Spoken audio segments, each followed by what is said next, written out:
but KTC Broadcasting and the Hastings family has given us the opportunity to do this, and we thank them and what they're doing for the sports in the area. Absolutely. Kevin, Yeah. Teresa, and Calvin Hastings, KTCBroadcasting.com. Yeah, also thank our sponsors and especially our title sponsor tonight, West End Sales. Again, make sure you pay them a visit online at westendsales.com. They are the reason we are able to bring you these broadcasts on Friday night. Want to thank everybody for tuning in here tonight to an incredible ball game. The Mountaineers victorious 22-19 over West Charlotte. And folks, tune in again next week. Fourth round. KTCBroadcasting.com is going to go on air here at 7 o'clock Friday night, one day after Thanksgiving. So do not eat too much turkey, but Matt and I wish you a great weekend this weekend and a great Thanksgiving. Yeah, a week from tonight, the East Lincoln Mustangs will come into town to face the Kings Mountain Mountaineers in the fourth round of the 3A West State Playoffs. It'll be live right here on KTC Broadcasting. We hope you'll join us. Want to thank everybody for tuning in tonight. Matt Chapman, Danny Akers signing off. Hope everybody has a great weekend. Good night.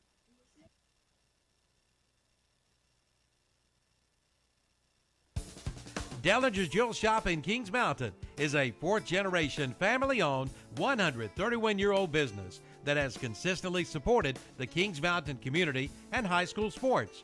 Dellinger's offers quality diamonds, gold and silver jewelry, custom jewelry, and jewelry repair, and great gift items and free gift wrapping. And they offer a sale price every day. So remember them for that special gift. Looking for that perfect engagement ring? They have a great selection of preset rings and loose diamonds. They're the place to go for better diamonds at a better price. Dellinger's Jewel Shop, 112 West Mountain Street, Kings Mountain. Call 704-739-8031. Smiles. If you're ready to make the great escape, do it with the #1 brand on the water. Yamaha Wave Runners are the most premium personal watercraft on the market with industry-first features and exciting new products like the all-new 2021 VX Series with audio packages, the much-anticipated Superjet, and the new race-ready GP Series. This is Wave Runner country. See one today at Full Throttle Power Sports, located at 100 Indian Walk off I-85 in Laurel.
remembered all and our JP. names. That's well, good. yeah, well, I mean, everybody knows Kevin. They know he's a Hastings, but everybody else don't know y'all's last name. So, well, JP's a little crunk right now. He's hey, Kings Mountain graduate. Well, he goes to church with all the folks over there. Pretty much. So he knows a lot of the folks. He knows over all there. them people. Yeah, so pretty much. He says that he's got a Go pull to church for with him. Lamont Little John? You go to church. You go to Lamont's church. He said. No. First Baptist Kings Mountain. Well, Steve. He said it's a Baptist. Yeah. Oh God, Lord! Now you got to get into the Baptist part of it. Look, I dance. I don't really care. So No. Y'all don't start with him. yeah, please Leave don't. him alone. Please don't. Lamont's church is a Baptist church. That's what I was saying. Oh, Well, good evening, everyone. Welcome to the postgame show brought to you by Full Throttle Power Sports. We've got scores. I want to welcome everybody to our studios here in Cherryville, North Carolina. We've got all kinds of things to talk about tonight across the board. Let's go with, we'll start, we'll give the folks some scores. How about that? I know that's what they want. Yeah, that's why they tune In the 1A, number 1 seed, Eastern Randolph beats Robbinsville, the 8 seed, 29-26. Yep. They'll play the number 4 seed next week, Mount Airy Granite Bears, who won 49-0 over the 12 seed Hayesville. That should be a good one, man. Yellow Jackets. Upset alert in the 1A. Drone Wildcats, number 19. Number 6 go to number 3, Thomasville, and win 19-14. Again, yes, that is not a mistake, folks. And their Wildcat looks like a Wildcat. Yeah. So Drone wins tonight in Thomasville. In Thomasville, folks. Big win tonight. That's the good news. The bad news is they got to go to Andrews. Yeah. Andrews wins tonight 50-23 over Murphy. That's your 1A school. So Andrews, the 2 seed, will host 6 seed Drone next Friday night in what should be a pretty good game, folks. Now let's go into the 2A. Reedsville Rams, the 1 seed, wins 30-0. Surprising. That's why Over people the don't number want to 8 go to seed, Reedsville. Chase. Surprising. Is that kind of shock you there, Steve, a little bit, the way the Trojans have played this year? I picked Chase. I never thought it would be like that. Nope. And earlier when I heard the score of 14-0, I said, oh, they'll get it together. But 30-0, wow. Well, they didn't get it together, did they?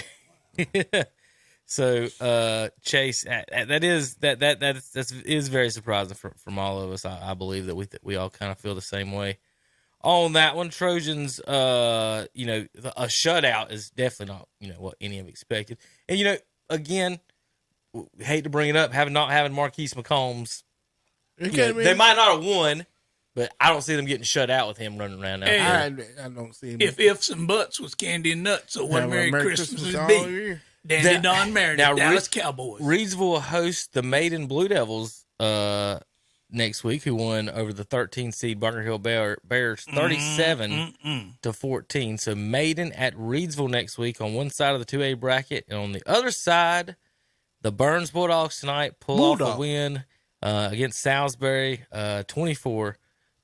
The 3 seed over the 6 seed. Now the 3 seed Burns will host next week the 7 seed Monroe Redhawks, who beat the 2 seed East Surrey Cardinals tonight, 28-23 in a big battle up at East Surrey. So in the 2A, the 7 seed Monroe will be at the 3 seed Burns, and the 5 seed Maiden will be at the 1 seed Reedsville Rams. So there's your 2A matchups.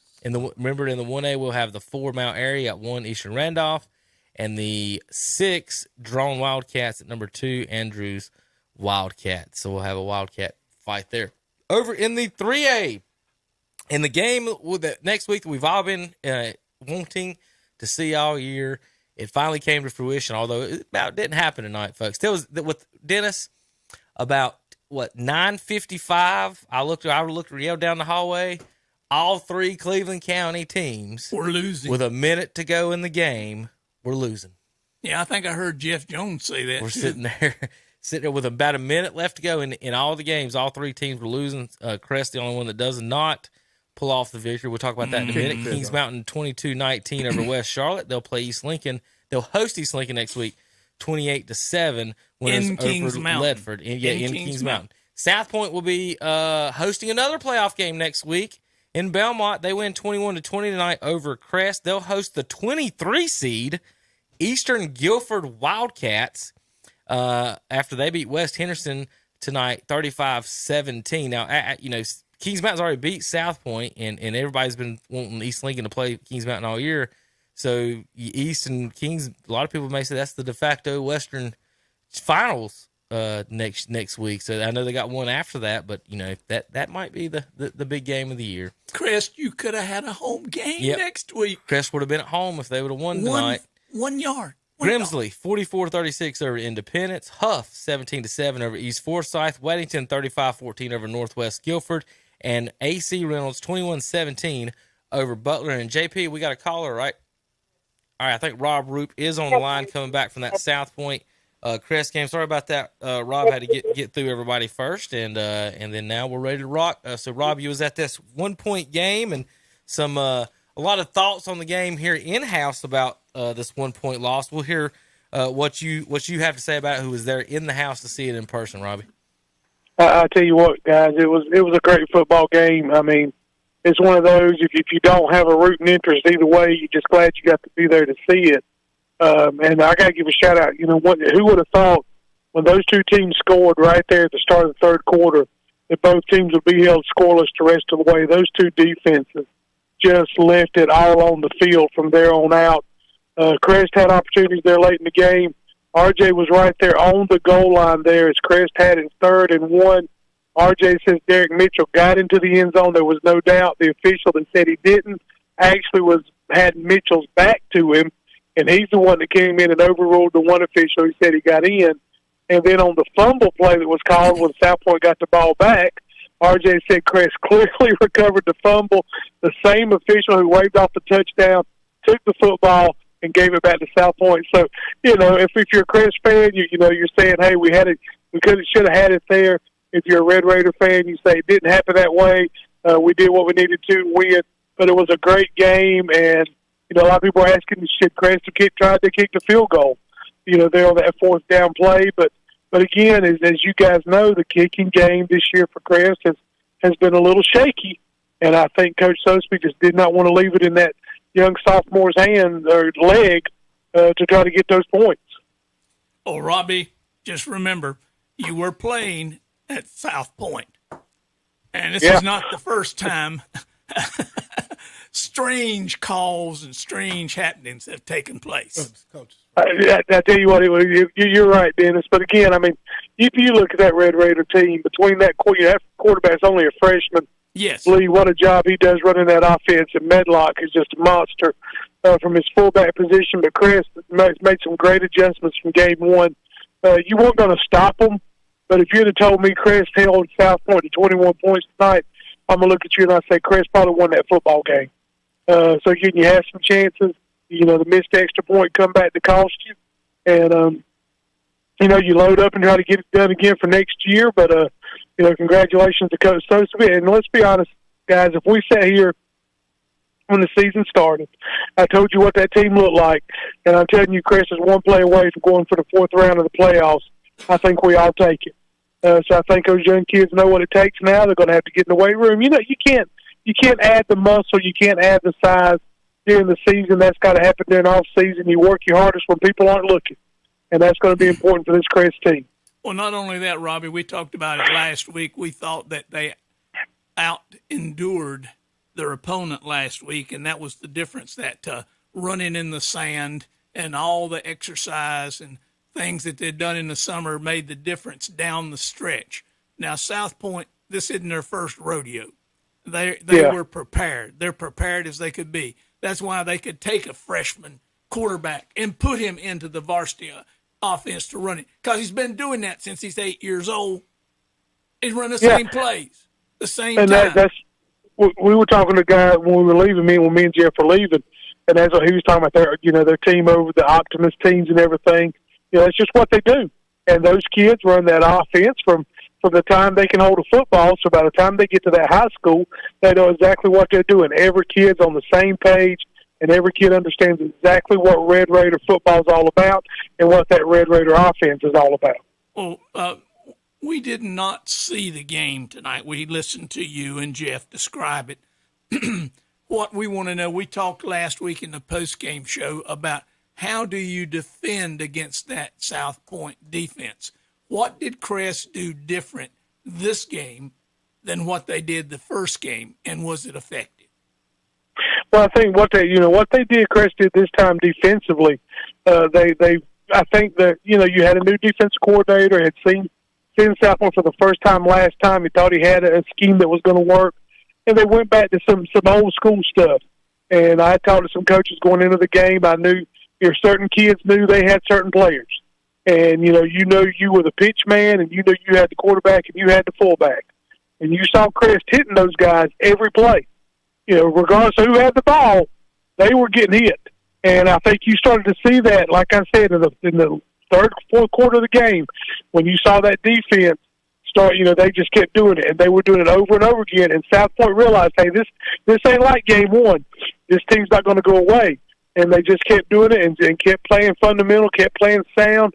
Did exactly, knew their assignments, and they played extremely well.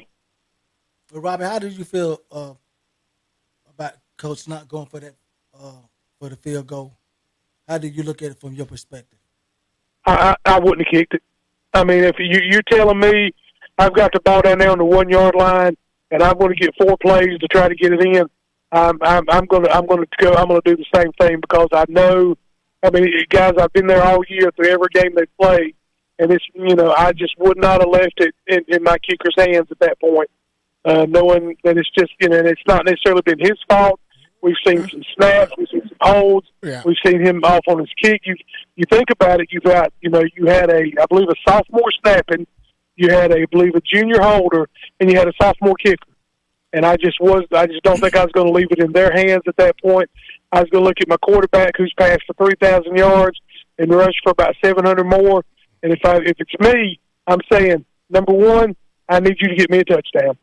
And it just didn't happen. And he had a guy open in the end zone. I give South Point credit on that last play. They put Absher, the big kid, big offensive lineman. They put him in on defense on that play, and he's actually the guy that got a hand on the ball. He was so big, Husky couldn't get over the line, but he had a guy open in the end zone, so the play was there on that one as well. Well, Robbie, I don't know if you've thought about this from coach's standpoint. If he puts that kicker in there and he misses the field goal, everybody's going to come down on him. And he's going to be the GOAT, not the greatest, but he's going to be the GOAT that everybody blames for losing the game. Now, the way it turned out, the people will direct their whatever furor towards the coaching staff.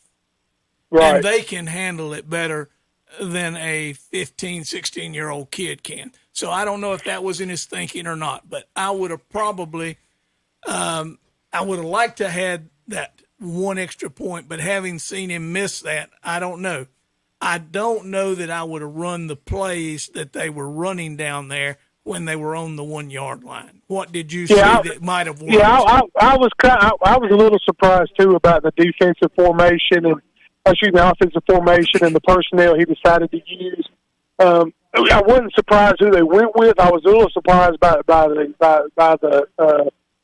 the way they lined up. We had seen Crest line up in some short yardage plays in other games where they used some more size, brought in some big guys into the backfield. But when they just didn't do it this time, they kept them in the shotgun and went with Mitchell back there. So that surprised me a little bit as well. I don't know, guys. I mean, you had opportunities, and South Point bowed up there at the end, and you just couldn't get it in the end zone. I'm sitting there thinking, when they got it down to the 1 and had 4 plays, I'm thinking Crest is going to run this clock out, and they're going to pull a South Point on South Point and win this ball game late. But it just wasn't meant to be. Well, I'm sure West Charlotte's probably saying the same thing on their bus trip back to town. And what if we were up, 19-7, and we just let it slip through our fingers? Crest didn't let this slip through their fingers. They clawed and they fought, and that's what you'd expect. And, Robbie, I'll go back to what we said at the first of the year. You can fuss at me, or whoever can fuss at me want to. This was a rebuilding year for Crest. They were not supposed to be this far along. They got better and better each week. They're like the old Shelby team, Steve. Shelby, you used to always want to play them early in the year because they always got better because of the coaching. So I'll give Coach credit for developing and bringing this team along. And what I'm going to say probably sounds a little bit like, oh, yeah, you're going to say that because you lost. But, boys, watch out for next year. All these young kids on the Crest and the kids that are coming up. I agree. We have got some talent in the pipeline. And, Steve, I know y'all at Shelby probably got some too. So it's going to continue to be some slobber knocker football in Cleveland County. Hey Robbie, one thing I would like for shotgun teams to do, even including Shelby, when they get short yardage situation, to get out of the shotgun. Because the running back, even if you go to the pistol, the running back is already behind the quarterback. Yeah, you got to make 5 yards. You got to make 5 yards to make one. I would like to go to you're right. I've always wanted, and I've talked to some coaches about that. Why do you not go to center? As they tell you, they say we never practice. It's not what we do. But you can practice. So I'm like you. At some point, I've got to have me a play where I'm under center at some point. If I'm a coach, I'm a guy talking about it on the radio. So I think at some point I'd like to be able to go under center. But I tell you guys, I know Crest fans. I think you're larger. I know Crest fans don't want to talk about it, but I had a chance to go the other night to see Crest scrimmage RS Central, and I tell you what, Coach Levine is going to have another pretty good basketball team this year coming up. So I'm very excited about that team as well. I know we'll be having some basketball on KTC. So, hey, you move on to the next sport, and you keep pulling for Kings Mountain and Burns. Damn. Well, we wasn't ready to move on just yet. But because I actually picked Crest to beat South Point at South Point. And when they got that ball down there, Robbie, I was up at Burns listening to the game. I said, man, Donnie Davenport, I said, Crest got this game. And they put the Mitchell kid in. I'm like, what, and they said, I think they said put a tight end in too or something. And, they said they hadn't saw that formation before.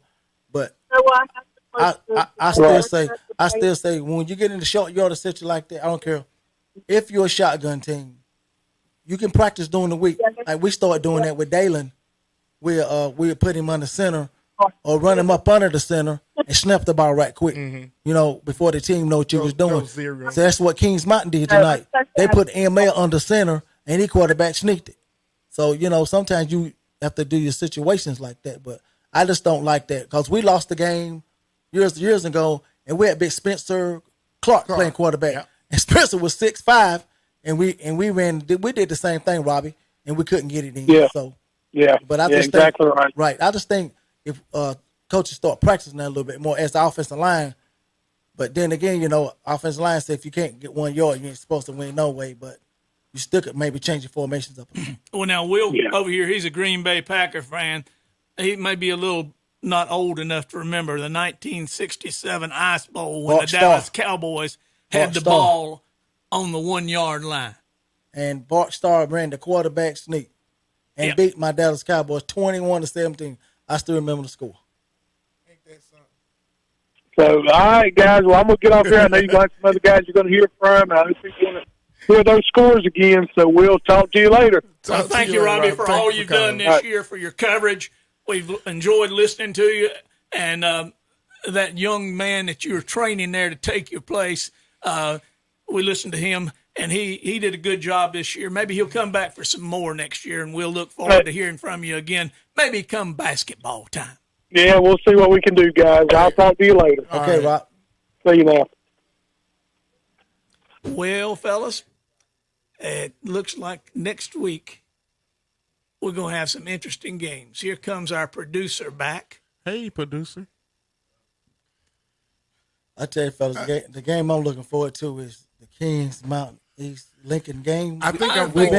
We've been wanting that game. I think I got to be there. You're going to do live coverage on that one. Huh? Yeah, we've been wanting that game, fellas, so we finally got it. We're going to talk to the East Lincoln announcer here in just a second. Let's look at next Friday's weather. 60% chance of rain. Oh, I won't be there. 52-degree high. What? You're a Green Bay fan? He doesn't own a poncho. No, Green Bay is cold. Snow, not world. You're not covering the Green Bay game. Yeah. JP, is David on the phone? Yes. David, can you hear me? Yes. All right, David Potter tonight. 28-7 victory. The Mustangs continue their undefeated season. And there was pretty much no doubt, I guess, in y'all's end tonight, but all of our other games in the area, we had all kinds of doubts. So, David, the Mustangs march over Ledford. Tell us, a lot of people thought Ledford might be pretty good and give the Mustangs a run here. But the Mustangs kind of dominated the whole game from my end, listening to it. Yes, they did. And Ledford is a very good team. I mean, they came in with almost 5,000 yards of offense in 12 games. They were averaging 44 points a game. They were marching up and down the field on people from all the highlights I saw. But they got throttled tonight. East Lincoln defense held them to 136 yards by our count, and that total offense. Well, I talked to Coach Lewis after the game, and he had talked to the Ledford coach, and the Ledford coach just said, that's easily the best team they faced all year. They've never had an issue moving the football like they did tonight this season. So great job by the East Lincoln defense, and the offense did what they needed to do. Chris Daly, another great job for the sophomore running back, 19 carries, 150 yards, caught a couple passes for 25 yards. Tyler Mazzell orchestrating things, and they put some points on the board. Well, I heard in the pregame talking about, did I hear you say that Ledford only had 2 turnovers the whole season? Correct. No interceptions, 2 fumbles. They didn't turn it over tonight by that metric, but they did turn it over 2 or 3 times on downs. Oh, okay. So now was that did they have to go for it on 4th, or is that something that they normally do? It looked like something they do sometimes, but the quarterback's also a punter. So again, another team that had issues punting because they almost had a couple blocked.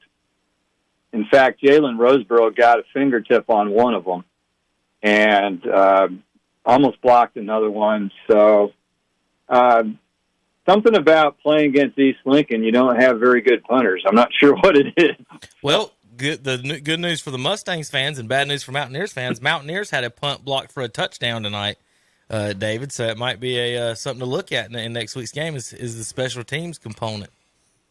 I was reading a recap on that game and saw that. I was like, well, that could be interesting next week, and it almost did in Kings Mountain. I think he blocked it with the bottom of his feet was how – I mean, he blocked every bit of that ball. And they also returned an interception for a touchdown and picked off another one in the first half. So Kings Mountain had some trouble tonight. It was at one point, David, it was 12 – West Charlotte had 12. It was 12-0, and none of the points were offensive. They hadn't scored, missed both extra points, but they had a kick return and an interception return for a touchdown, and that's how they led Kings Mountain tonight. The Mountaineers in the fourth quarter made a big comeback win tonight, and they'll host you guys next week over here on the mountain. So it's what we've talked about all year, David, and right. As far as East Lincoln, for the King folks listening in the Kings Mountain area. What are the big things or major things that East Lincoln does that makes them so well that the Mountaineers will have to look out for here in Cleveland County? Well, defensively has been the story for East Lincoln all year. 13 games now, they've given up 67 points total. That's not bad. That's a phenomenal number. I mean, their average went up tonight because they gave up 7 points. That's how good they've been all year. And offensively, they're good. But then a lot of times they don't score as much as you would think because in the second half, a lot of time they're just playing ball control, feeding the ball to Chris Daly, sometimes to Virgil Bingham. They're not throwing it very much. So they're just trying to, they get out to a lead, and then they try and hold it, and they've done a good job of that. The defense, they had the one drive, and that was about it. The one thing about this game, though, is it got chippy. It got really chippy, a lot of mouthing back and forth. It was fine after the game, but, boy, during the game, The game was along pretty good, and then all of a sudden it was just the flag. It seemed like on every other play, and then it'll be chippy next week if they out there on the field running them out. Don't nobody run their mouth better than Kings Mountain. I promise you, it's gonna be chippy next week. I promise you. If they go out there and start yapping out there on the field with Kings Mountain, it's gonna be a problem because Kings Mountain they live out in the world of their own. They on the edge of Cleveland County. And right there at the edge of Gaston County, they in the league of their own right there. So yeah, listen, David, the team that you beat tonight, Ledford. The knock on them was they hadn't played anybody. They came in second place in that conference to a school called Oak Grove. And, right, Oak Grove documented. Got beat last week pretty good. So the question was, what level of competitions are the teams from that area facing? And I think that may be East Lincoln's situation coming into Kings Mountain. Who have they played that puts them on an even level with Kings Mountain? No one. That was my feeling. Simple as that. You look at their schedule, they haven't played anybody the caliber of Kings Mountain. And to be honest, there aren't too many teams in the state that are caliber of Kings Mountain. But let's go to tonight's game against West Charlotte. West Charlotte's record was not too good. 7-5. But look at who they had played this year. Look at who they played. They were battle-tested. We said that on the broadcast.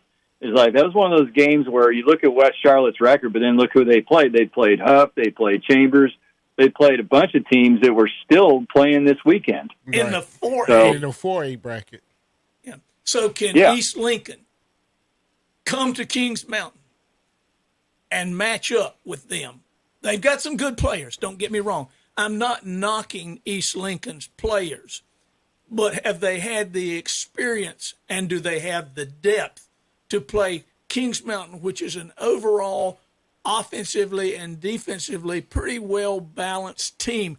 Kings Mountain, no outstanding players, but overall very good above average players. We'll find out Friday. Stay tuned. I guess that's the best David Potter will be calling in afterwards to give you his take. Well, David, we'll look forward to your broadcast next week. The Cleveland County fans will get to listen to you a little bit here. I haven't seen Kings Mountain, and so, I mean, you see the highlights, and everybody looks good in the highlights most of the time. So I really can't answer that question. That's why I kind of weaseled out of it like I did. Hey, David, I haven't got to see East Lincoln like I have in previous years, but I have seen their highlights. I just don't think East Lincoln's been hit as hard as Kings Mountain's going to hit them next week. Just tell them like this. Just tell them what I tell kids. They put the pants on the same way you do. Now, they're going to be on a 100-yard field just like East Lincoln. And whoever come and play the hardest will win the game. Yeah. You know, when you get this far and you're undefeated, you got to be doing something right. And your defense is defense, you know. So if they can hold their defense up, they'll have a pretty good chance against Kings Mountain. But we'll see. I can't wait till next week. That's going to be a good one. It's going to be a good one. I can't wait. Yeah, it's going to be a good one. David Potter, I think Danny might be helping. I'm not 100% sure, and Jason as well. I think I'm gonna have both of them out there to help you guys get going. Jason off injury reserve? Next Friday. He is off injured reserve. But David, I want to thank you, and I want you to have a good weekend and get rested up and get prepared for this big, huge game we've been waiting all year for next week. Looking forward to it. Yeah, this is the one If everybody. I come back from Greensboro, I'll come back and pay you a visit too. I went to Burns tonight, so if I be in town from eating all that turkey this week, I might come over to Kings Mountain. He might still be asleep. Don't trust that, David. All right, David, have a good weekend and swing them good Monday. All right. Appreciate you, fella. That's David Potter with the LincolnCounty.com broadcast. Him and Jason Sane been covering the games this year. Got a little help from Tom and a couple of guys after, like Will just said, Jason is back on the saddle, so he's back and ready to rock. No more side-by-side rides. Right. He's not ready for full contact sports, but he's breathing and moving a little bit. So good to have him back. Our broadcast next week, we'll have to get back to you on exactly the YouTube video coverage for Kings Mountain. May or may not have that ourselves, but we'll have the game no matter what on WCSL 92.9 FM. Burns and Monroe next week. Monroe at Burns. That'll be on WHS 101.5 FM, and you can watch it live on YouTube. So we'll have two. Wait a minute. Now, Calvin told me, said we needed maybe some video sponsors for that one, or it might be audio only. Now, that is true. So for the folks out there that do want to sponsor any of these games, please contact us this week. Video does cost extra during the playoffs, so any extra sponsorships, anybody that wants to pony it up tonight, I want to thank Contracted Pyrotechnics. Again, Dustin Ledford and the gang. Dustin Ledford and the gang at Contracted Pyrotechnics. He's the one that handles it. And they sponsored tonight's broadcast and last week's broadcast. So, folks, thank Dustin and the gang at Contracted Pyrotechnics. If you're going to have fireworks, if you're a Burns supporter or even a Shelby or a Crest supporter, get behind the Burns Bulldogs. He'll shoot fireworks at any football field you want him to. I promise you. If you buy enough fireworks, he'll be there. You buy enough fireworks, he's going to come over there and shoot. Kevin just got a text from Mr. West Lincoln Rebel himself. Oh, no. Mr. Terry Reinhardt. The Wolfman of the Wolf Pack. He said Reedsville is a very good team. He said they will win the West. Hell, he may be very correct. Now, Steve, don't be a pony or tool for Terry Reinhardt. So what I'm only reading what he texted. I know what he's doing, Steve, is he knows Tom is listening and Tom's about to call next. Right. So Tom's not going to be on the show in the morning, so he's got to try to piss Tom off right now before he gets here. So he's going ahead and picking Reedsville to beat Burns in 2 weeks instead of next week, just to piss Tom off tonight. Yeah, Kevin. What I'm telling you is don't be his helper. Don't you know what's going on here? Look at that cap. Look at that cap on Steve's head. Hey, Steve's wearing his cap. And the other bigger Cowboy fan is Terry Reinhardt over here texting me. So don't let him use you. That's okay, Terry. That's okay, Terry. We're gonna talk Thompson Funny as soon as he gets called right back in. We'll talk about that big Burns win tonight. Terry Reinhardt quits causing trouble. Yeah, that's what he's doing. Take care of him in the morning. He gonna be mad come Friday anyway when Tar beat the Wolfpack. Ooh, I like it. Steve, I got it. Well, they did demolish Gardner Webb this week. Yeah, who did? Carolina. They beat him by 6. Beat him by 6. Which sport? We talking about football. Oh no! Carolina State plays on Friday. Carolina State play next Friday. Next Friday at Carolina in Chapel Hill. Okay. All right. We're gonna take a quick break, I guess. When we come back, we'll talk to Tom Sinofani about the Bulldogs and Salisbury Hornets in just a few moments. KTCBroadcast.com. It's time to power up. Power up with Skag Power Equipment powered by Vanguard from Elliott Supply Company in Polkville. The Vanguard is now available on the Skag Tiger Cat and the Skag Patriot models. See the Skag Tiger Cat 52-inch mower with Vanguard 810cc 28 horsepower EFI engine, or the Skag Patriot available in 52 and 61-inch cuts with the Vanguard 810cc 26 horsepower engines. Power up with a Skag from Elliott Supply Company, Highway 182 in Polkville, online at ElliottSupplyInc.com. Here's good news from Medical Center Pharmacy in Cherryville and the Boston Pharmacy in Boston. Both locations now have flu shots available. Come get yours today so you'll feel good all winter long. For details, call Medical Center Pharmacy in Cherryville at 704-435-3263 or the Boston Pharmacy in Boston at 704-538-3021. Medical Center Pharmacy, 607 East Academy Street in Cherryville, and the Boston Pharmacy, Highway 18 North in Boston. Nobody does ribs like Fats Cafe in Shelby. If you love ribs, you'll love Fats Cafe in Shelby. Right now, get 1 pound of ribs and a baked potato for just $9.99. Offer good only on orders to go. But come on in for their Thursday all-you-can-eat in-house ribs for just $14.99. That's right, all-you-can-eat ribs for $14.99.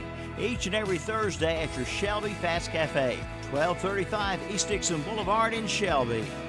Flooring America in Kings Mountain and Carver One Flooring Home in Gastonia have some great news. New LVP flooring that's waterproof. Hey, and it's also pet-proof. And even kid-proof. But best of all, it's only $3.19 a square foot. That's right, LVP waterproof flooring for $3.19 a square foot from Flooring America, 602 Slater Street in Kings Mountain, and Carpet One Floor and Home, 2757 East Ozark Avenue, Gastonia. The foot doctors of choice for many in this area are Doctors Jeff Mooney and Ron Maskarnik at Foothills Podiatry. In fact, people come to Foothills Podiatry from miles around for gentle but state-of-the-art foot care. Our staff truly cares about your needs. You can expect top-notch medical and surgical care from a staff dedicated to quality service. Whether a repeat patient or a new one, come see us soon at Foothills Podiatry, 707 North Morgan Street in Shelby. Foothills Podiatry is proud to welcome Dr. Gretchen Lawrence to their practice. If you're ready to make the great escape, do it with the #1 brand on the water. Yamaha Wave Runners are the most premium personal watercraft on the market, with industry-first features and exciting new products like the all-new 2021 VX Series with audio packages, the much-anticipated Superjet, and the new race-ready GP Series. This is Wave Runner country. See one today at Full Throttle Power Sports, located at 100 Indian Walk off I-85 in Lowell. And we're back on the Full Throttle Power Sports post-game show with Will, Steve, Dennis, and Kevin. And we have the one, the only Bulldog on the phone. And the Hornets could not sting hard enough. Good evening, Tom. I'll get these guys shut up here in a second. Bulldogs win tonight 24-20 in a back-and-forth battle there. In what was very interesting and fun to watch, but we had at one point, Tom, I don't know if you knew it or the guys at the broadcast. We had all three Cleveland County teams down with about a minute left to go in the game, and it was looking pretty scary. 2 out of the 3 pull it off. You guys are one of them. 24-20 winners over Salisbury tonight. Tom, what is the main reason? We'll ask you this: what you think that the Bulldogs struggled / had a hard time with Salisbury tonight? The reason they won because I was there cheering for them. I'm going to give Salisbury a little credit. Their front four gave our running game fits there at the beginning of the game and couldn't get it really going. Now, we scored on a big play on the screen pass. They adjusted to that. And once they made their adjustment, they kept us bottled up there for a while. We got on our second touchdown drive, we got a pretty good, it was like a 33 or like a 35-yard pass to kind of set it up, and Thompson eventually finished off that drive. But and there was a big kick by Camacho at the end to make it 17-13 to give us a little momentum going into halftime. But I think 2 things gave us trouble with Salisbury. Number one is their defensive front, which was good, and like I said, slowed down our running game until. I'm going to give a little shout-out to Lamont Wilson, who came in there late in the game and got the running game going on that late 92-yard drive, excuse me. But the running game got going, and they had a little balance on that last drive. And I just think that was critical because we got the ball with about 4 minutes to go, and you probably heard me saying the whole playbook's open. You got 4 minutes, you got 3 timeouts. And they finally found that balance, and right down the field they went and scored a touchdown. And that's the difference. But, I got to tip my cap to Salisbury. That Wells kid, he's a real deal. And Jeter, they're just strong runners, Kevin. Their passing game, Jeter, I want to say the Walker kid, his brother's playing at Georgia, hit him on a long pass and had him open again. He was a burner. He was really a handful for us tonight, too.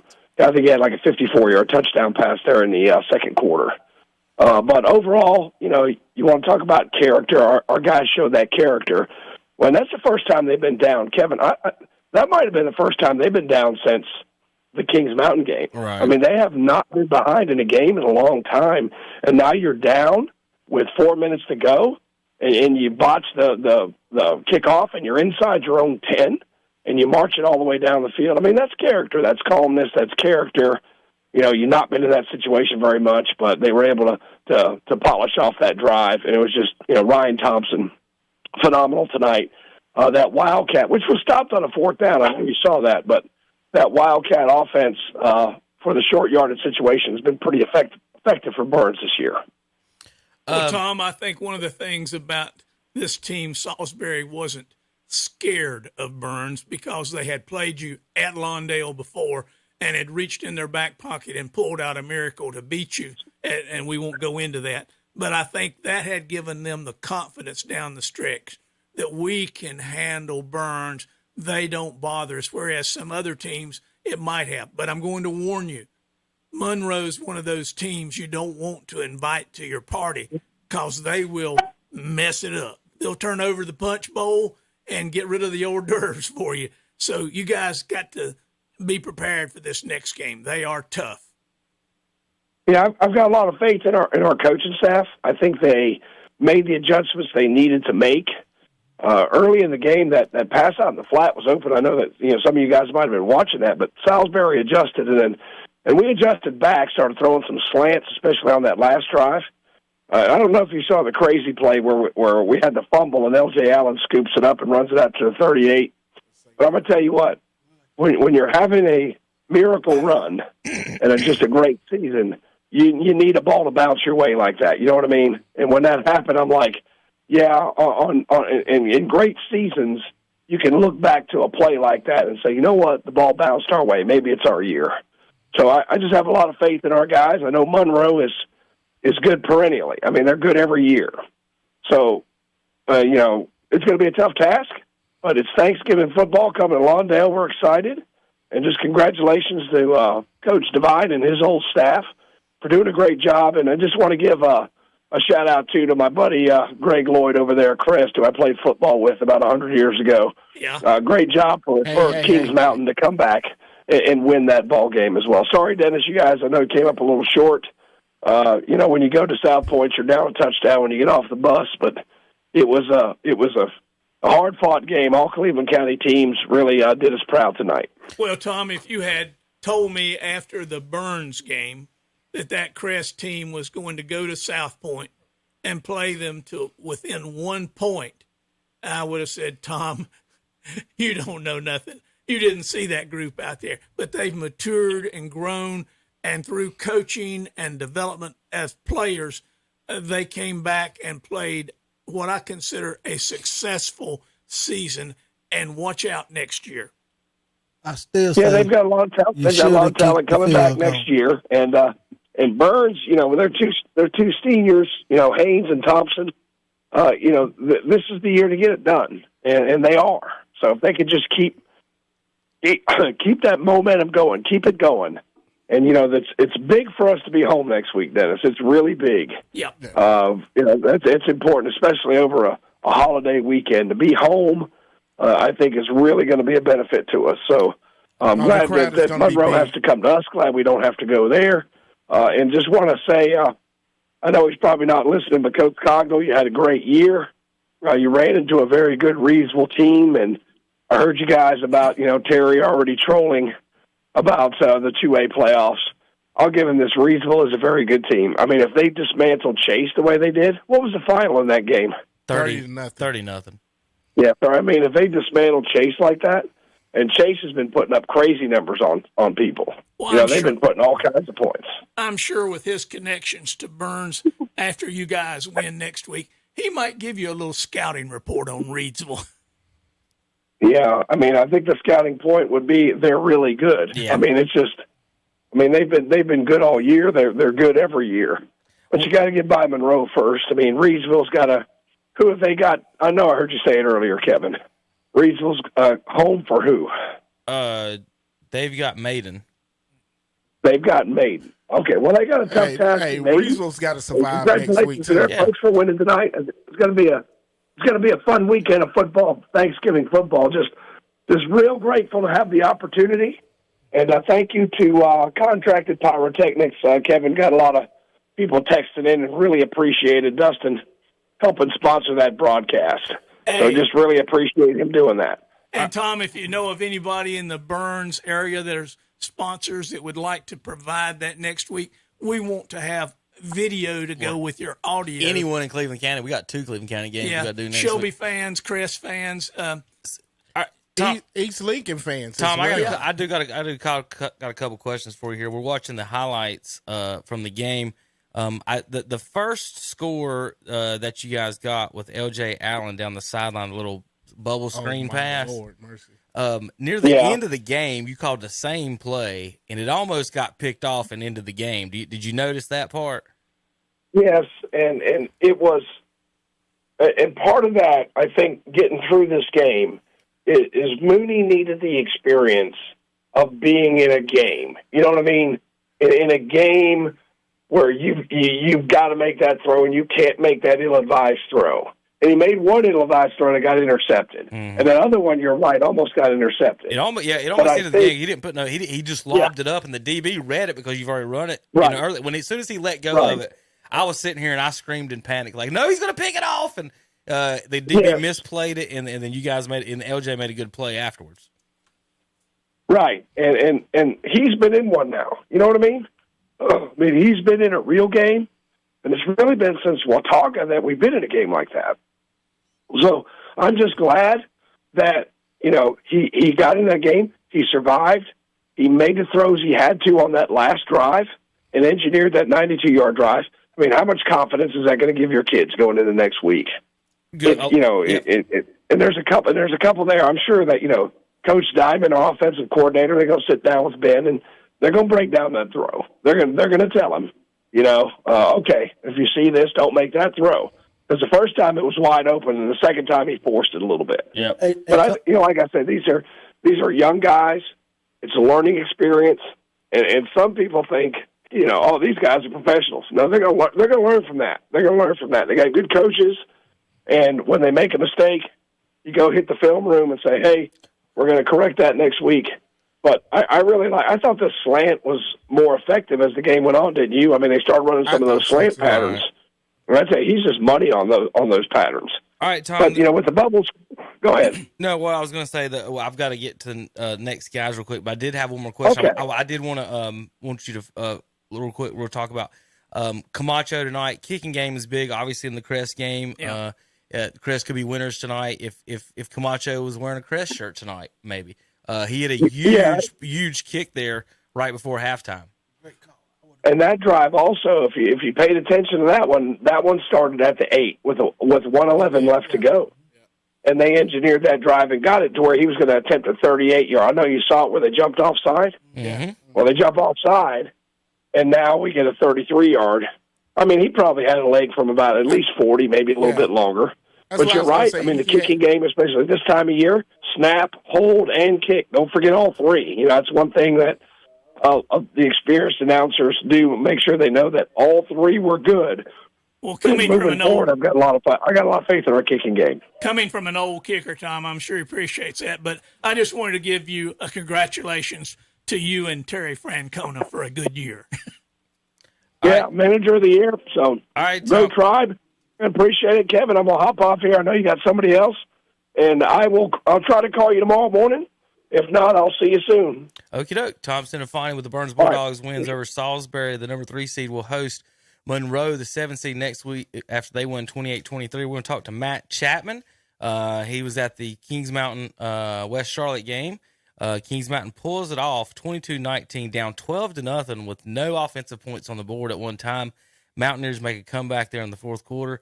Matt, this is your second week here doing Mountaineer football and getting a little exciting for you over there in the Mountain. How about this come from behind win against West Charlotte and Kings Mountain holding on for the victory tonight? Yeah, that was a fun one. I enjoyed that one. I've seen my share of blowouts this season, and that was nice to have one come right down to the wire there. I don't think everybody else in the press box enjoyed it as much as I did, but it was a fun one to watch. I get between the Cherville games and then last week you did Kings Mountain, but it was a blowout. So you haven't seen 2 or 3 close games this year, or 3 or 4 for the most part. So been a couple before tonight, but not too many. So he's a little more excited than the guys in press box. Will sitting here and guys sitting there watching this. The defense. Kings Mountain, that fourth quarter, they looked like a real good football team, and they were playing hard on defense. They were hitting people, but up until then, it's like they were almost asleep. You had 2 turnovers and a blocked kick. A little bit about that, Matt. East Lincoln was just talking to David earlier that they're really good on special teams and they like blocking punts. So what does that look like for Kings Mountain? Yeah, I mean, they really couldn't have started the game any worse. They get it down in the red zone on the first drive and then miss the field goal, and then the back-to-back interceptions, the one that got returned for the touchdown, and then the block punt that you mentioned that was recovered in the end zone. So they were down 12-0, and the defense hadn't given up but, maybe 25 yards.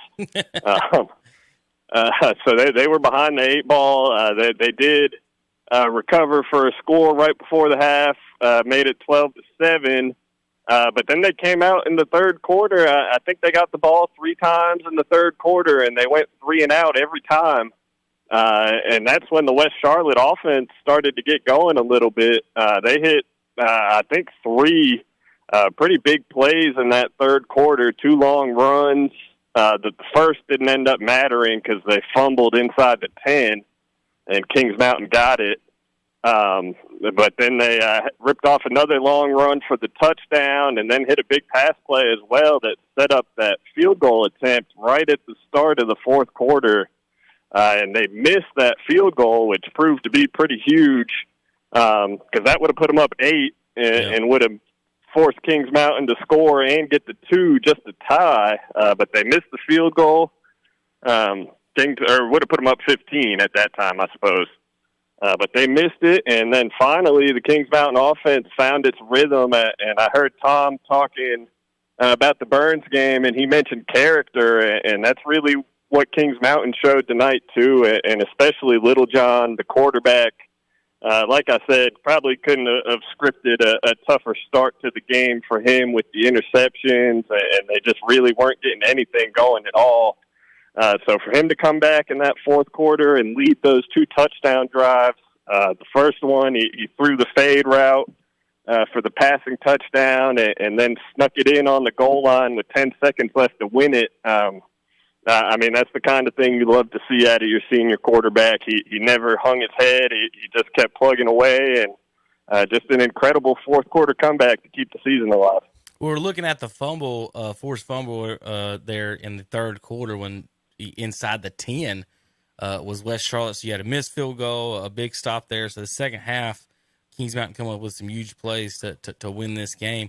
How many yards besides those 2 big long runs, did West Charlotte have many yards there Matt? So at halftime, they only had 52 total yards, despite leading 12-7. But I think they put up almost, if not 200 yards in the second half, almost 200 yards. But like I said, almost all of it came on those 3 big plays. They had the 58-yard touchdown run, and then they had another run and a pass that each went for about 30 yards apiece. So, I mean, those 3 big chunk plays were really what did it. But they got the offense going, and Kings Mountain wasn't going anywhere. It looked bad, and it was real quiet up in the press box, a lot of nervous energy, for a team that's got some high expectations this season. So a credit to those kids and the coaching staff to hang in there and not let the pressure get to them. Yeah, Matt, you're 12-0 or 13-0. You're not expecting to lose to a 7-5 team in the playoffs. If you do lose in the playoffs, you want to lose to an East Lincoln who's undefeated or something like that. But all right, well, Matt, I appreciate you, everything you do, and we'll talk to you about next week's broadcast coming up. I've got one question. Go ahead. This is your second week at Kings Mountain. Which do you prefer, the peanuts or the popcorn? I haven't had the peanuts, but the popcorn's good. Yeah, the popcorn. Hey, Matt, did you see East Lincoln at all this year? Did you get one game in last week? I was actually up at East Lincoln last week since they played Thursday night. I went down there to watch them. I saw the Tuscola game, so I have seen them pretty recently. Well, how you feel real quick? Handicap this game. You got about 60 seconds. It's going to be a slugfest. 2 very physical defenses, especially up front. I'd expect a low-scoring game. Kings Mountain has to play better than they played tonight. They can't come out and turn the ball over back-to-back drives in the first quarter and put themselves in a hole. If they don't clean it up, they could be in some trouble next week. But I'm sure they'll be looking at the film of tonight's game and working to fix those things in practice. I'm looking forward to a good, very physical football game between 2 teams that are undefeated. All right, Matt. Well, you have a good weekend, and thanks for everything you and Danny have done this year. And we'll look forward to talking to you next week. Yes, sir. Y'all have a good night. Thank you, Matt Chapman, on WCSL tonight with Danny Aker covering the Kings Mountain Mountaineers tonight. They win 22-19 over West Charlotte, and they will host East Lincoln next week, and we'll have that game covered here on the radio and on YouTube. We're going to talk to Paul Foster or Jonathan Bland here in just a minute about this Chase season, who goes up to Reidsville tonight, and he can kind of give us a preview on what Maiden's got to look at for next week against Reidsville, and then maybe Burns, hopefully, the next week if Reidsville beats Maiden. We could have a Burns-Maiden matchup as well, but we'll see how that works out. Who we got online, Paul or Jonathan? Yes, Paul Foster. Oh, it was wireless. Do what? Who's here? It's Paul. Hey, Paul. Sorry about that. What's up, Paul? 30-0. Not a big surprise, Reidsville winning a football game, but it is kind of surprising on our end that Chase, no points tonight. And, we kind of mentioned McCombs earlier this year. You can go 12-0 without him and had a good season, but when you play these big teams, you might need somebody like that. I don't know if he scores 32 points or 31, but the 0 on the board for Chase is not what we expect tonight. Tell us a little bit about how good this Reidsville team is, Paul, and then we'll reflect a little bit about this Chase season. I tell you what, we think about Shelby, we think about Reidsville. Those names come to mind so much, especially in 2A football, and it's gone back and forth between one of them showing up and winning a state championship so often. But it just comes down to tradition. These guys just go in there, saying we're going to win and getting it done, and that the parks just keep changing, but the winning attitude never gets any different. But they,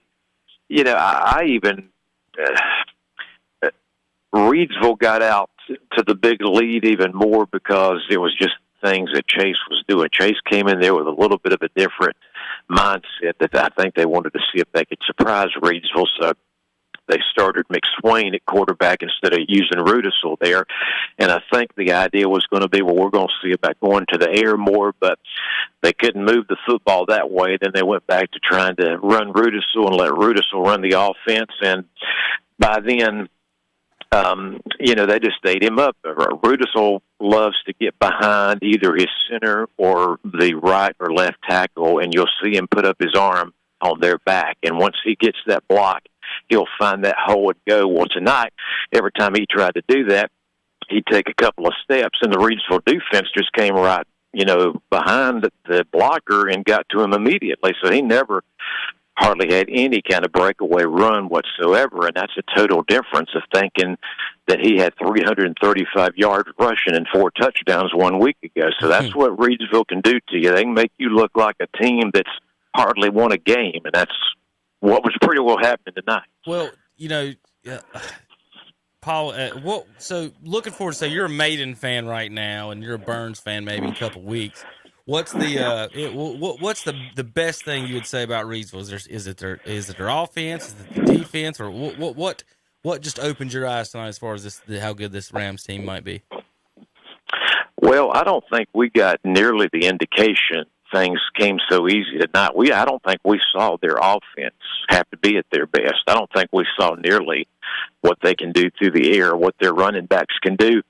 On defense, they had at least 4 interceptions in the game. There was a fumble as well. They're good pass coverage. Their guys on defense are just so fast. They've got a freshman who's on that team, and the name escapes me right now, but it was number 15, and they talked about how he was tied for nationwide of having the most interceptions on the year, and he had one in the game tonight. But, this guy was 1 minute in backfield tackling, the 1 minute he's on the opposite side of the field and goes to where the ball's going to and steps in front of it and either knocks it down or picks it off. So I think I don't think their defense gets the credit that it probably deserves. Chase absolutely couldn't run the football. So I think they'll have a much bigger challenge with what's to come, Reidsville, Maiden, and then maybe Burns, and that will be a blockbuster to see if it happens. All right, Paul, well, I appreciate everything you and Jonathan have obviously done this year and traveling around. And let's wrap up this Chase season. Of course, one of the best season maybe ever up on the farm. 12-0 start, and they finish here losing Reedsville this week. And just an outstanding season altogether up there of Coach Cogdell in the game. Yep, I'm so proud for Chase to equal the record of that team from back in the 1970s. No other team had gone 12-0 like that. Third round of the playoffs. That says a lot for Rutherford County football. Coach Cogdell, McCombs to Rudisill to a lot of guys that will have the chance to come back. Chase football is in good shape. So, yep, there's a lot to be proud of. Well, who major names coming back there for Paul for these guys or seniors that they might lose? Well, sadly, McCombs won't be back, even though we didn't get to see him beyond week number 5 when he had the terrible injury. Rudisill will be gone, and he only got 1 year because he was a transfer from Chesney, and so they're gone. But you'll have Turner McSwain, who halved the quarterback role with Rudisill at times. He'll be a junior next year. You've got a young man named Frazier, who was a tremendous middle school player that's got, just a few moments here or there that's going to become one of their best wide receivers. And they've got a few people on the offensive line that'll be back. So there's still things to work with. They're just certainly going to lose these star running backs because they're all going to be gone. Okay, Paul. Well, I appreciate it. And you have a good night up in wherever you're at right now, and hope Jonathan has a safe ride home, and we thank you guys for everything you did this year, and just once again, the only way I can say is thank you guys for doing everything you did. Oh, yeah, it was a great time. Thank you so much. All right, thank you, Paul Foster, the Chase Trojans tonight, fall at Reedsville. All right, guys, let's go through these scores and get on out of here for tonight. Let's see. We've got Eastern Randolph wins 29-26, the 1 seed over the 8 seed Robbinsville. They'll host the number 4 seed Mount Airy Granite Bears, who won over the 12 seed Hayesville Yellow Jackets tonight, 49-0. Drawn Wildcats win 19-14 over Thomasville, the number 6 seed over the 3 seed. The 6 seed will travel to 2 seed Andrews next week, and they'll be hosting. JP, we're not quite done yet. Yeah, I'm gonna read these and we're gonna talk for just a minute. Give me a sec. Go back to sleep, JP. Yeah, he was ready to rock. Go back to sleep. About 7 more minutes, JP. We'll be ready to rock. Drone tonight wins again 6. They'll go to 2 Andrews. So Wildcats and Wildcats next week. Wildcats face Bulldogs in both those matchups tonight, and the Wildcats prevailed in both of them. So you ever see a Wildcat and a Bulldog fight in the streets, guys? There's you. Bet on the Wildcat. Bet on the Wildcat. Burns is the only Bulldog that's left. Are they? Burns is the only Bulldog. There's Wildcats. Garden Webb Bulldogs playing tomorrow. They're playing A&T, though. Eastern Guilford Wildcats are available. Wildcats available everywhere. Chase falls tonight, the number 8 seed at number 1 Reedsville. The 1 seed will host number 5 Maiden Blue Devils next week, who won 37-14 tonight over the Bunker Hill Bears. The Burns Bulldogs wins the 3 seed over the 6 Salisbury Hornets 24-20. They'll host the Monroe Redhawks, who won tonight 28-23 over East Surrey Cardinals. In the 3A, the Kings Mountain Mountaineers, the number 1 overall seed, beats the number 8 West Charlotte Lions 22-19. They'll host the 4 seed East Lincoln Mustangs, who won 28-7 over the 12 Ledford Panthers. South Point gets another home game after beating Crest 21-20, 11 over 14. And 2, West Henderson falls tonight. West Henderson falls after struggling last week. They might have one of those max preps over ratings on that one, guys. Eastern Guilford wins tonight 35-17. So South Point, the 11 seed, will host the 23 seed next week, Eastern Guilford Wildcats. You think they was a little bit underrated? I mean, they're the 23 seed. They the only double-digit seed left in the whole playoff. Well, South Point is. South Point's 11. They're still available. See, they play each other. They're 11. That's not 23. That's not a 23. No. If we looked at who Eastern Guilford played, we might find that same formula. They've played some very, very tough teams along the way, and maybe more so than West Henderson had.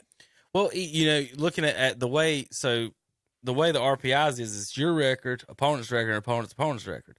Well, if beating a 10-1 1A team is better than beating a 7-3 4A team, because they don't care about if it's 1A, 2, or 3, or 4A. It's just all that matters the win percentage. Yeah. So there's no point in scheduling those 5-5 teams on your schedule. You might as well schedule the good ones, the good 1A teams, and play all the good 1A teams. If you're a 2A school, you should play all good 1A schools. All of them. Because it's going to make your your win percentages up. Take Burns, take Crest and Kings Mountain off your schedule and put 1A teams. Yeah. Hey, Steve's listening over here. Be quiet. All right, so here's what happened to Eastern Guilford this year. They lost the first game, 44-15. They lost their second game, 41-20. They lost their third game, 28-26. 0-3. Who did they play? They lost to Northern Guilford, lost to Williams, lost to Western Alamance. Then they beat Northeast Guilford, beat High Point Central, beat Rockingham County, beat Atkins, beat Southern Guilford, Ben L. Smith, lost to Dudley 51-13. Beat Parkwood, beat Asheville Irwin, and now beat West Henderson. And I'm trying to find. They were the 2 seed. They might have earned that 23. So but it's just saying it all depends. When you get hot, When you get hot, it all depends. They've scored the most points in that conference. In the words of Jerry Reed, when you're hot, you're hot. When you're hot, so they were second in the conference and scored 527 this year. The third place team, Southern Guilford, scored 224.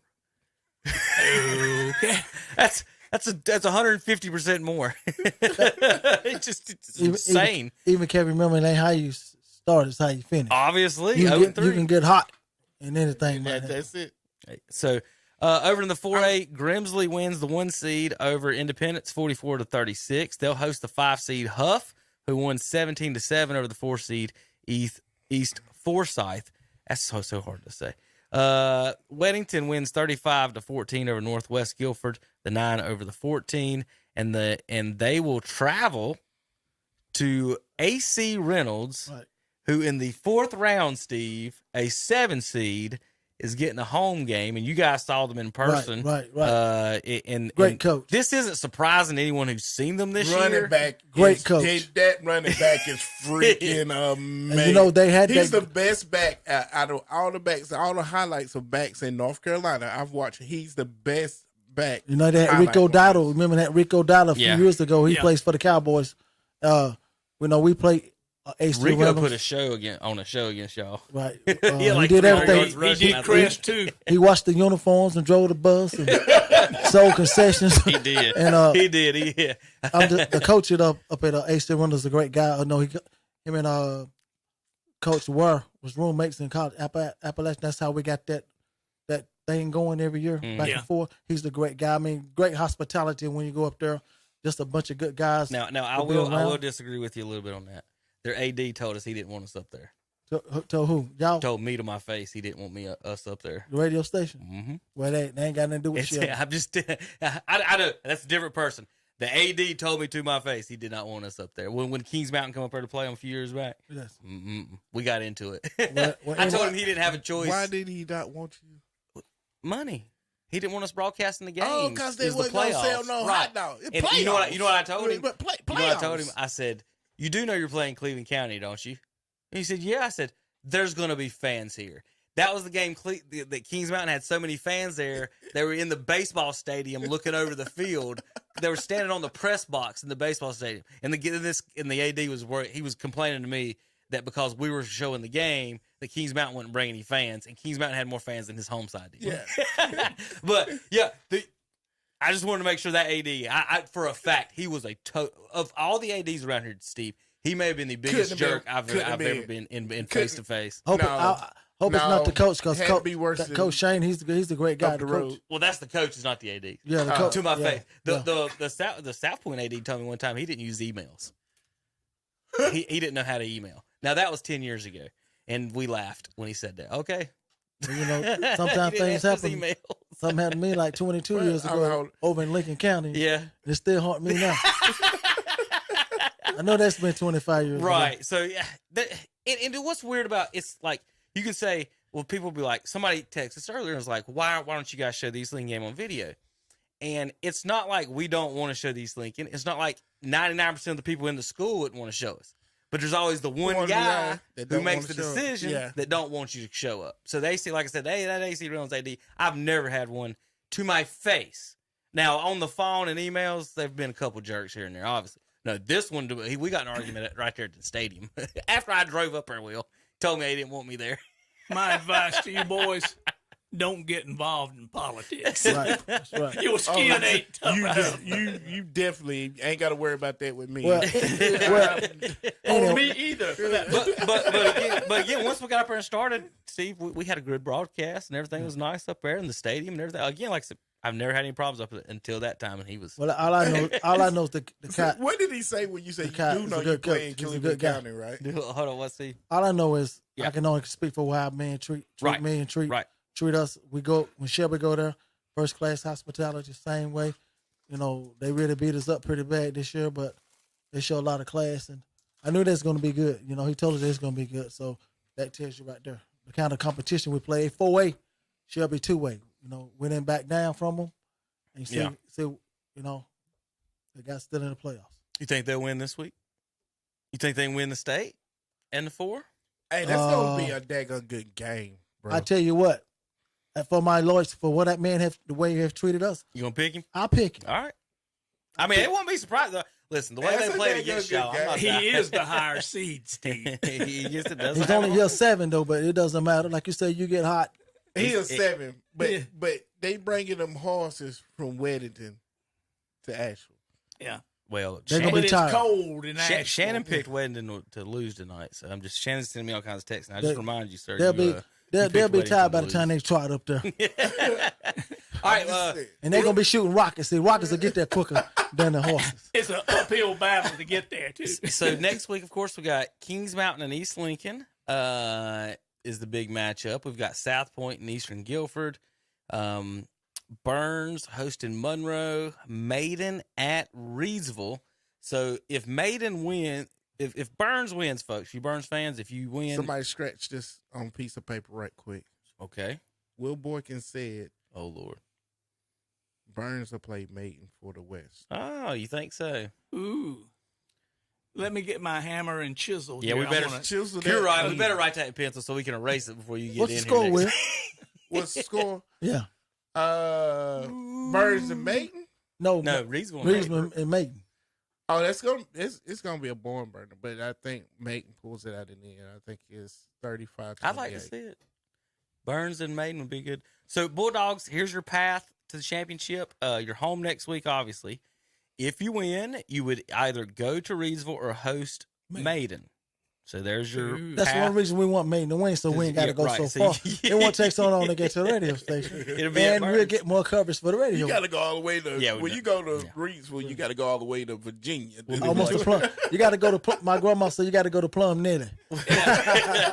We'll have to watch. Tom Cinefani can't go that far away from home. Yeah. All right, JP, it is time to you start playing some music now. Real quick, I'll read you the matchups for next week. The number 4 Mount Airy Granite Bears will be at the number 1 Eastern Randolph Wildcats. This is 1A football. On the other side of the 1A bracket, number 6 Drone Wildcats will be at number 2 Andrews Wildcats. Drone. In the 2A, number 5 Maiden Blue Devils at the number 1 Reedsville Rams. And then the other side, the Burns Bulldogs, number 3, will be hosting the number 7 Monroe Redhawks. Bulldog. In the 3A, Kings Mountain Mountaineers, number 1, hosting the number 4 East Lincoln Mustangs. Broadcast live on KTC Broadcasting. Kings Mountain. Got to go with the Mountaineers. South Point, the 11 seed, hosts the 23 seed Eastern Guilford Wild. They ain't never been to Belmont. Eastern Guilford. The Red Raiders. Y'all are safe. The Red Raiders. They ain't never been to Belmont. It'll be South Point. At least Steve's got an honest bone in his body. 2 touchdowns. Y'all two don't. I'm the only one that took them. Plus, when they get to Lineberger Stadium, they go down from that hole, and that wind gonna come across them. Come across that hill. Oh man, it's a route. It's hard to play in Lineberger Stadium, y'all. Independence, Grimsley, the number 1 seed, will host the number 5 seed Huff. And the number 7 seed, AC Reynolds Rockets, will host the number 9 seed, Weddington Warriors, next week. KTC Broadcasting, we'll have Monroe at Burns and East Lincoln at Kings Mountain. Thanks for watching and listening, everybody. KTC Broadcasting, High school football brought to you by West End Sales. This show brought to you by Full Throttle Power Sports, ncfullthrottlepower.com. Dinner brought to you by Fats Cafe. Real quick, I do got a note on Fats. Don't hang up on me yet, JP. Big type of deals. Holiday family feast. Sweet tea glazed ham feast. Serves 10 to 12. You want ham or turkey? $130. You get sweet glazed ham, macaroni and cheese, green beans, sweet potato casserole, sweet tea glaze for basting, and poppy seeds. Also, cranberry sauce, cornbread available, dressing, gravy, and redskin mashed potatoes. Ham or turkey feast this week from Fats Cafe. Help your Thanksgiving with Fats and KTCBroadcasting.com. Go Cleveland County. Go Cleveland County.